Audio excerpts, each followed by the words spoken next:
Salut les gens des Hauts. On dirait le Sud, le temps dure longtemps. Et oui, parce qu'ici, nous sommes au Sud. Enfin, nous sommes au Sud du Nord. Enfin, nous sommes dans la ville la plus au Sud du département du Nord. Nous sommes à Fourmi. Fourmi, connue au 19e siècle pour son industrie textile. Et aujourd'hui, Fourmi fait encore parler d'elle. Parce que Fourmi est une ville. Fourmi, Fourmi, Fourmi, Fourmi, formidable. Et oui, vous avez reconnu cette célèbre chanson de Michael Jackson. Allez, sommaire. Vous allez découvrir que l'automobile est toujours vivante à Fourmi avec le projet Genestin, que les vaches écossaises se sont bien adaptées à l'Avesnois et que Fourmi n'a pas oublié son passé. Il y aura aussi un artisan vannier qui ne tresse pas que de l'osier et nos voisins belges de Chimay qui vivent toujours en principauté. Ça rime, mais j'ai pas fait exprès. Pour démarrer notre étape fourmisienne, nous sommes Dans le parc du château de la Marlière.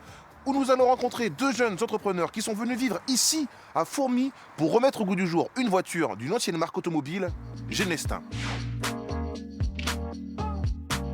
Julien, Enchanté. Thibaut. Bonjour. Bonjour les gars. Bon alors donc c'est ça la bête, la Genestin. La fameuse. Alors mais c'est quoi le concept? Quel est votre projet? Quelle est l'idée un peu avec tout ça? Quand on te demande ce que tu veux faire comme métier quand tu seras grand, tu dis je voudrais construire des voitures.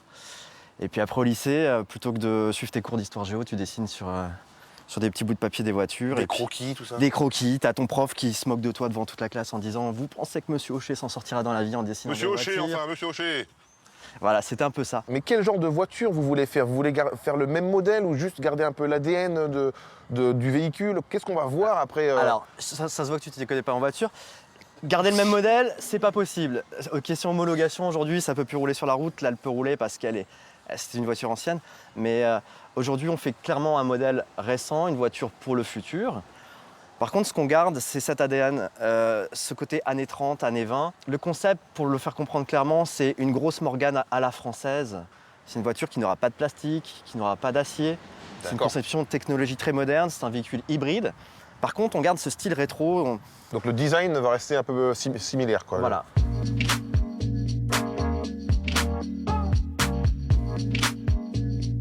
Là, on est parti sur 3 ans de prototypage, donc ça fait déjà 1 an qu'on travaille sur le projet. Et le but ultime, c'est 2020, un prototype en vue d'une homologation.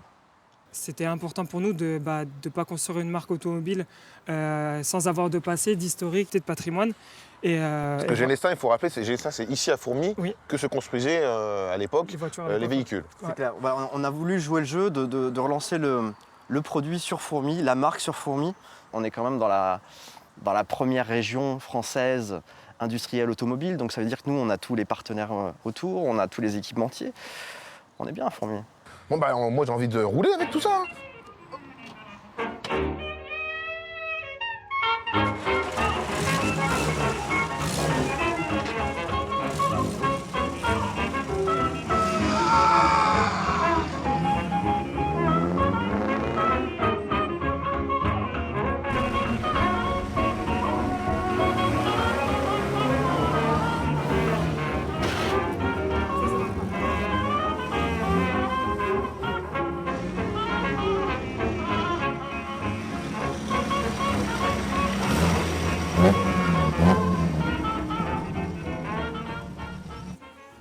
Alors maintenant, je vais te présenter Marc, qui fait partie du club Genestin. Voilà, Marc. Bonjour.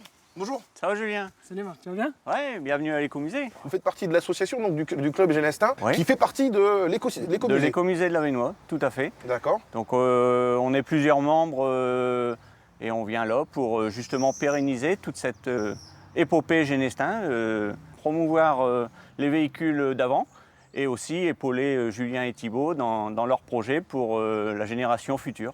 On a plusieurs modèles. Donc ici c'est la Torpedo. Torpedo, ce qu'on appelle Torpedo, j'ai pris Torpedo. quelques cours, oui, je me suis renseigné aussi. Ouais, La Torpedo. Torpedo. Et la jolie voiture qu'on Là, a derrière. voilà, alors c'est la berline, la version plus populaire. C'était pour Monsieur Tout le Monde un peu celle-là. Monsieur à Tout le l'époque. monde, mais au moins il y a 4 vraies places à l'intérieur. Et ici à Fourmi, il reste combien de modèles? On en trouve combien des modèles anciens comme À ça l'heure actuelle, on a 5 modèles à Fourmi, donc 4 à l'écomusée. Et en tout, à l'heure actuelle, il y en a 8 de recensés dans le monde.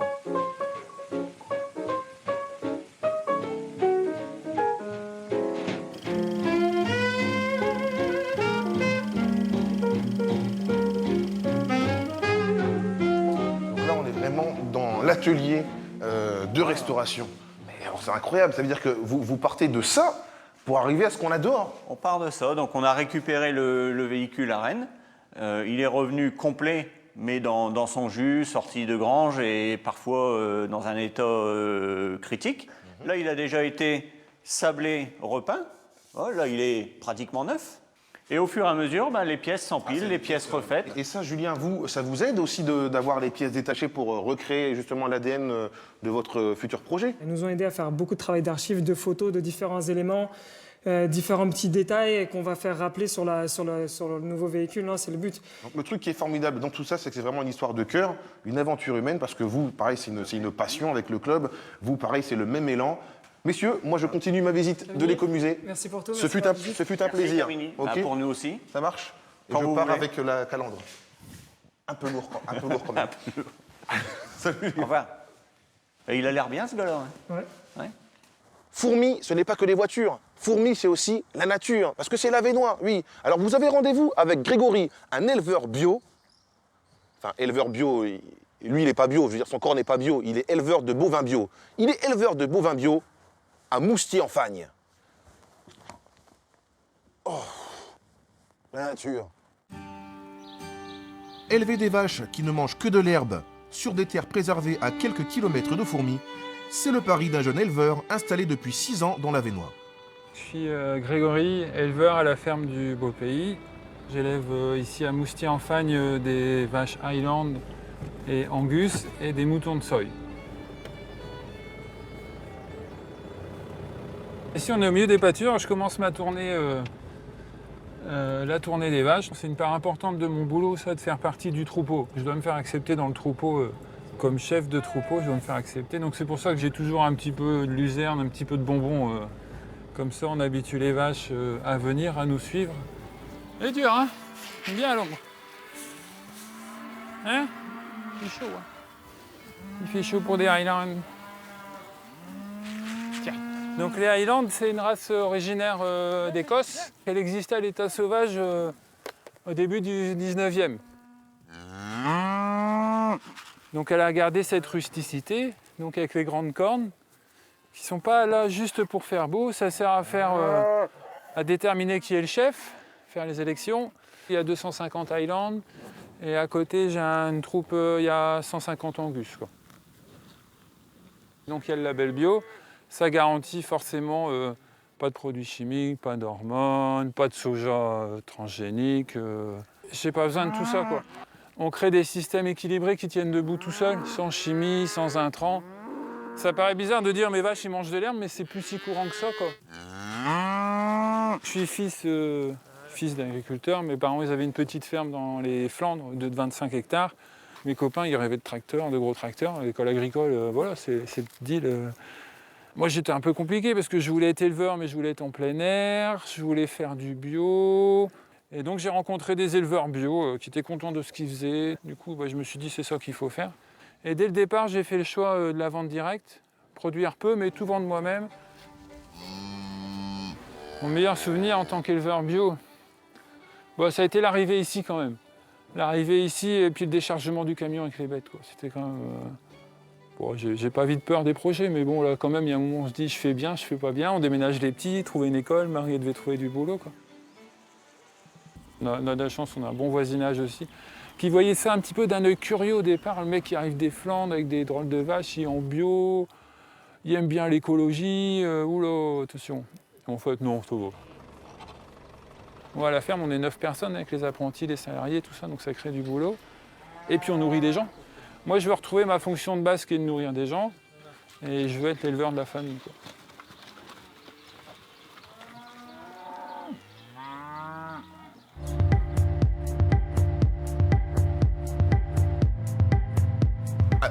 Ce n'est pas le moteur d'une Genestin, hein. Non, c'est le moteur d'une machine à vapeur de l'époque, parce que nous sommes dans l'écomusée de Fourmi, où nous avons rendez-vous avec Véronique, la directrice générale. Bonjour Véronique. Bonjour. Première question, qu'est-ce que l'écomusée? Alors l'écomusée, vous voyez, nous sommes sur un site particulier, rempli de machines textiles. Donc concrètement, vous êtes sur une ancienne filature. Pour la petite histoire, Fourmi a connu une apogée, était la première industrie lainière dans les années 1700-1800. Puis, vous imaginez 1977, pleine période de crise, taux de chômage record, 25%. Et là, on a des vieilles machines qui dorment. Et l'idée a germé dans la tête d'un certain nombre de se dire comment on peut valoriser ce patrimoine industriel qui a fait l'histoire de Fourmi et comment on peut le mettre en valeur pour pouvoir avoir une transmission des savoir-faire, de la culture, de l'industrie. Écoutez Véronique, je vais continuer à me balader dans l'écomusée et aller à la rencontre de Gaspard. Gaspard, je vous y emmène. Allez.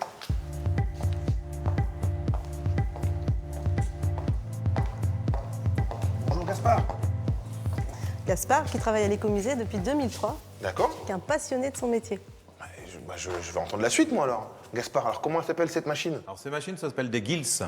Donc, Des gills. Des gills, oui. Ce sont des machines de préparation de filature qui vont nous aider à tirer sur un ruban de laine pour le rétrécir et obtenir un fil fin. Et donc le textile en question, donc c'est la laine, c'est quoi? Voilà, ici on va montrer la laine puisque Fourmi, c'était le premier centre lainier au 19e siècle. On a fabriqué des fils très très fins en laine. Concrètement, la machine, elle marche? Ah, ici, on a 80% de machines qui fonctionnent. Elle pourrait encore produire Alors on pourrait produire, oui, pas autant qu'une usine moderne, mais on pourrait produire quand même un tout petit peu, oui. Ouais, une petite démo, tiens, on va voir un peu.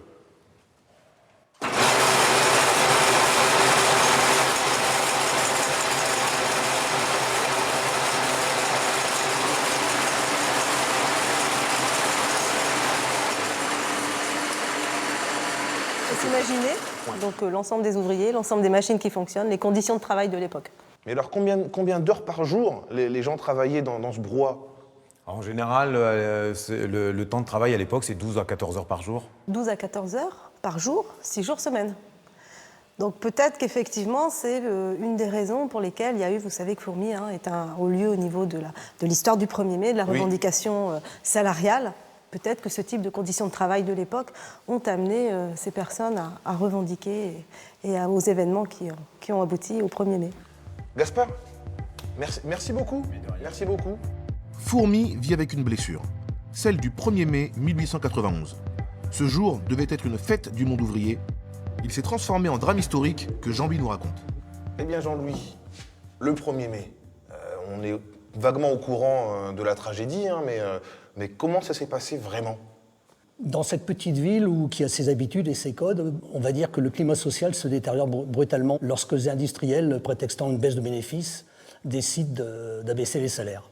Donc on a un climat social qui se tend et qui favorise évidemment la pénétration des idées socialistes. Le 1er mai 91 à Fourmi, c'est la rencontre finalement entre un jeune mouvement ouvrier, une grande aspiration d'un jeune mouvement ouvrier, et en face un énorme silence, un pesant silence des autorités et des responsables politiques. Un silence qui mènera au drame. Devant la montée des idées socialistes, les puissants de Fourmi commencent à paniquer. Alors, pour la fête ouvrière du 1er mai, ils font venir l'armée. L'impensable se produit. La troupe se sent débordée par l'ardeur des manifestants. Elle ouvre le feu sur la foule. À 18h25, le commandant Chaput s'écrie « Feu, feu rapide, visez le porte-drapeau ». Donc combien de victimes? On compte 9 morts et 33 blessés.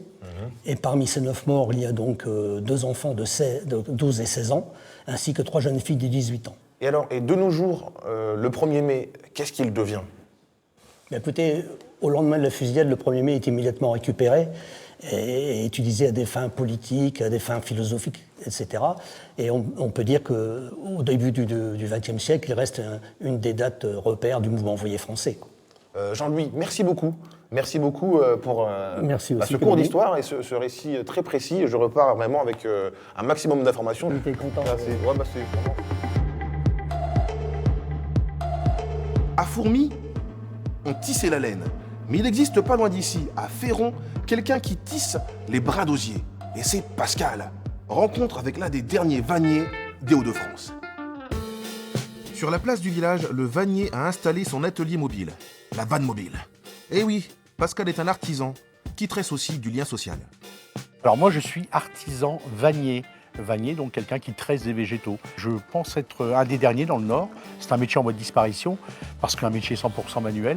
Mais voilà, notre métier à la base, c'est le tressage des végétaux et le saule en particulier, le saule osier. Alors, il y a 20 ans, quand je suis reparti dans la seule école d'Europe de Vanier, on est que 10 élèves à rentrer dans cette école tous les ans, je savais très bien que je ne pourrais plus vivre de mon travail.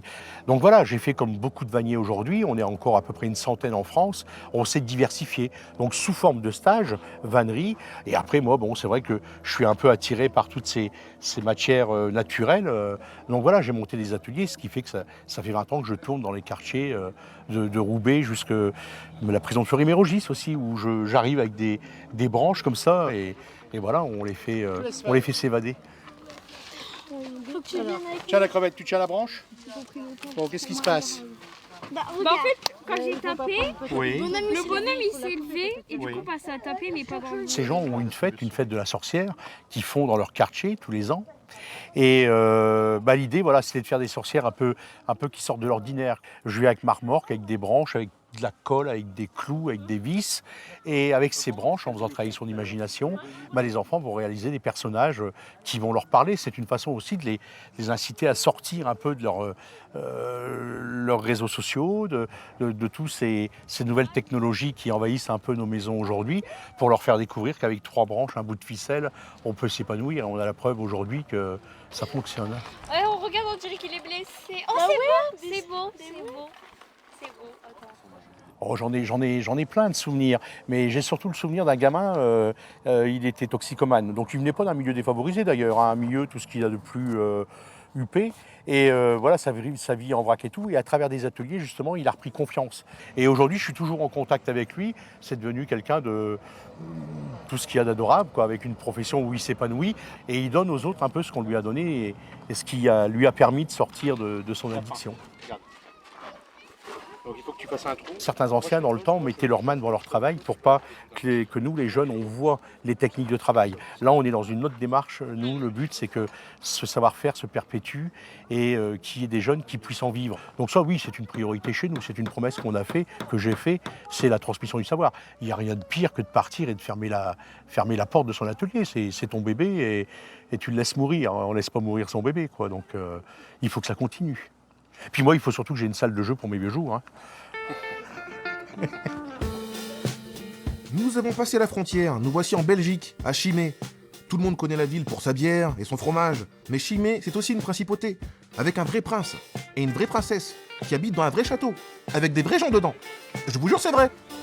Jean-Louis. Camini, je suppose. Effectivement, c'est ça. Enchanté, Jean-Louis. Enchanté de vous rencontrer. Le guide de référence donc, du château. Oui, du château de Chimay. Depuis, j'ai la chance de faire ça depuis 6 ans. Oui. Racontez-moi tout ce que vous savez, on veut tout savoir. En fait, vous êtes sur un éperon rocheux et l'éperon rocheux a une vie depuis le 9e siècle.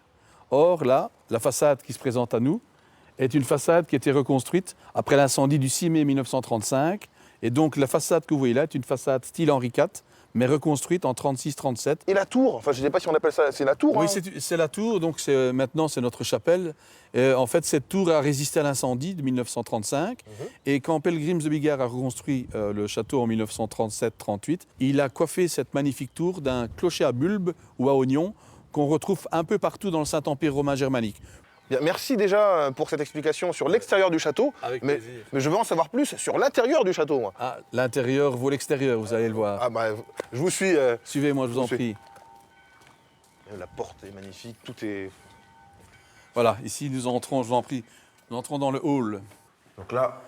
Alors là, nous entrons dans le Saint des Saints, le salon des portraits. Le salon des portraits. Ici, vous avez, pour la famille Chimay, 22 princes et 28 princesses depuis 1486. En fait, je vous présente la personne la plus importante pour l'instant du château et qui a une grande histoire, Thérésia Cabarrus. Donc, c'est Madame Tallien, la fameuse Madame Tallien de la Révolution française. Qui a renversé Robespierre. Et qui, c'est grâce à elle que le 9 Thermidor, on a mis fin à la terreur, surtout. Vous avez la comtesse Greffule, la muse de Proust. Si vous êtes aussi, la plus belle dame de son temps, disait-on. Et c'est une amie de Balzac. Elle a aidé Pierre et Marie Curie. Devant Shakira, moi. Mais je préfère encore moi aussi.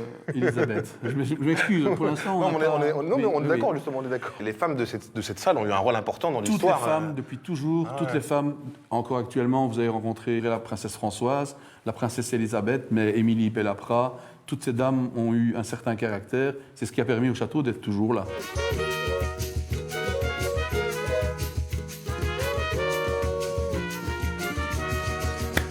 Quelle passion, quel savoir, hein, quelle mémoire pour retenir tout ça. Mais je suis un fou d'histoire, mais en général, je suis un peu comme Obélix, je suis tombé dedans quand j'étais petit. À chaque repas de famille, on m'aurait payé pour me taire. Parce qu'il était interdit de dire une date, parce qu'à chaque fois, on savait bien que j'allais embrayer en disant « Ah oui, mais ne me demandez pas comment ça fonctionne, parce que je ne retiens pas mon numéro de GSM. » Mais je sais vous citer tous les noms des gens ici, leur date et leur histoire. Et voilà, maintenant, j'essaie de rendre et de faire partager ma passion à tous les visiteurs qui viennent ici. Merci beaucoup. Je vais essayer de retenir un maximum d'informations. Si vous revenez, je vous ferai l'histoire de votre famille et de vos deux lieux d'origine. Ok, d'accord. Il y a du boulot. Hein. Je trouverai des points communs. Ok, d'accord. J'aime les défis.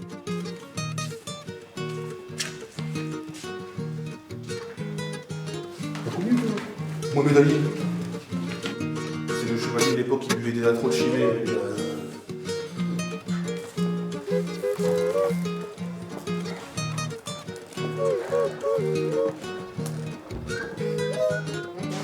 Bonsoir, Chile. Oh, cessate di piagarmi, oh, lasciate me morir. On est obligé de chanter ici, dans un théâtre pareil, obligé de chanter, c'est tellement magnifique. Anne et Anne, c'est bien ça les prénoms? Oui. Le prince et la princesse ont besoin d'un coup de main, donc si j'ai bien compris, vous êtes un peu leur bras droit, toutes les deux.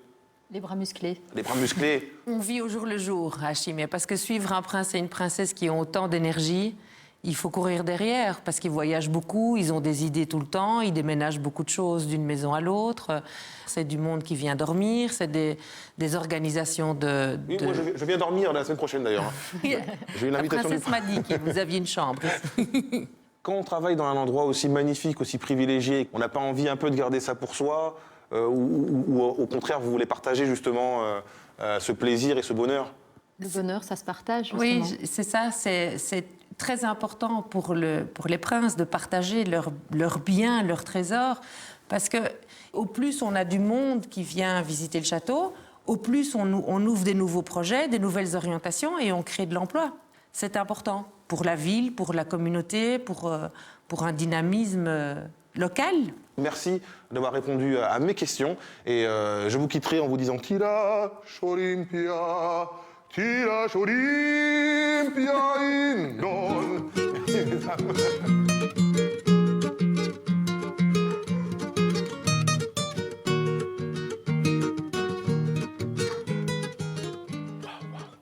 Je suis avec le prince et la princesse de Chimay. Stéphane Bern rentre dans mon corps. Prince et princesse, bonjour. Bonjour. Comment on vit quand on est prince et princesse aujourd'hui au XXIe siècle? Comme tout le monde. Comme tout le monde, mais c'est dur. C'est vrai. Il faut une caserne sur le dos, c'est pas facile à tenir. Hein. C'est pas évident, mais on adore, on vient ici en famille, on est heureux. Et c'est notre retour aux sources ici, donc on est bien. Et est-ce que vous pouvez nous raconter ce qui s'est passé lors du dernier incendie par rapport aux habitants de Chimay? Ce château a brûlé 7 fois sur toute sa vie. 7 fois. La dernière fois en 1935. Toute la partie supérieure du château a pris feu, ce qui a donné le temps aux gens de Chimay de se précipiter. On a même sorti le billard, si vous en voulez. Mais donc, tous les meubles qui étaient là, beaucoup ont brûlé, énormément ont brûlé. Les grands souvenirs ont brûlé. Et donc ça a été sauvé par les habitants? Les habitants de la ville qui sont venus parce qu'ils ont vu le feu. Ils se sont dit, vite, il faut se dépêcher de donner un coup de main parce que c'était un peu... On est habitué aux invasions. On est en termes militaires, on est sur la trouée de Chimay. Vous avez la France, l'Allemagne d'un côté, et nous au milieu. Vous êtes un peu au milieu, donc... Chaque fois, les tours descendent. Et ça fait combien de temps que le château est ouvert au public comme ça? Juste après la guerre, mes parents qui sont arrivés dans une maison vide qui avait été quasi pillée. Et donc, ils ont rempli petit à petit, ils se sont dit, bon, ben, ce serait bien de faire visiter, puisque c'est une grande maison, il n'y a pas grand-chose à voir, mais enfin, si les gens, ça les intéresse, il faut ouvrir. Ça a été vraiment en Belgique les premiers, je dirais, à ouvrir le château à partir de 1955, grosso modo. Et pendant les visites du public, vous vivez où Nous vivons, comme c'est toujours, dans notre 2 pièces cuisine. C'est vrai que c'est pas mal, mais en fait, c'est une grande maison, mais finalement, on vit dans... Parce que tous les princes et princesses ne font pas ça, d'accepter de... On essaye de participer à la vie de la ville en faisant venir le tourisme ici, en parlant de nous C'est un peu bizarre de parler de nous, mais le fait que nous soyons là et que nous en parlions de Chimay, ça intéresse les gens. Et ils viennent, nous avons de plus en plus de visiteurs qui arrivent maintenant. Grâce à des émissions comme la vôtre, merci. Ah bah écoutez, on vous remercie. Merci en tout cas de nous avoir reçus au château de Chimay. Toutes ces histoires et toutes ces belles aventures humaines, vous pouvez les revoir sur notre site internet france3.fr et sur notre page Facebook. Pour ma part, je vous donne rendez-vous la semaine prochaine pour d'autres aventures et d'autres rencontres riches en émotions. À bientôt!